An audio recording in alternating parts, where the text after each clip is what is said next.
ಕನ್ನಡ ನಾಡು, ಇದು ಕನ್ನಡಿಗರ ನಾಡಿಮಿಡಿತ.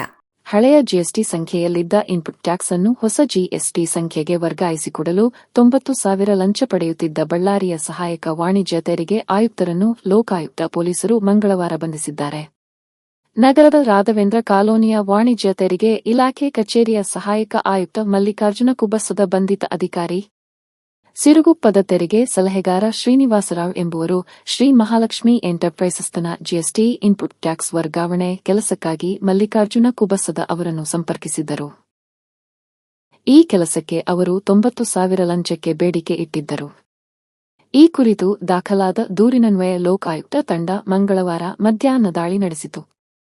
ಕಚೇರಿಯಲ್ಲಿ ದೂರುದಾರರಿಂದ ಲಂಚ ಸ್ವೀಕರಿಸುತ್ತಿದ್ದಾಗ ಅಧಿಕಾರಿಯನ್ನು ಬಂಧಿಸಿ ಹಣ ಜಪ್ತಿ ಮಾಡಲಾಗಿದೆ ಎಂದು ಲೋಕಾಯುಕ್ತ ಎಸ್ಪಿ ವಾಸುದೇವರಾಮ ತಿಳಿಸಿದ್ದಾರೆ. ಸಮಗ್ರ ಸುದ್ದಿಗಳಿಗಾಗಿ ತಪ್ಪದೆ ನೋಡಿ ಕನ್ನಡ ನಾಡು ವಾಹಿನಿ. ಸಬ್ಸ್ಕ್ರೈಬ್ ಮಾಡಿಕೊಳ್ಳಲು ಕೂಡಲೇ ಪಕ್ಕದಲ್ಲಿ ಕಾಣುವ ಬೆಲ್ ಐಕಾನ್ ಕ್ಲಿಕ್ ಮಾಡಿ ನೋಟಿಫಿಕೇಶನ್ ಪಡೆಯಿರಿ.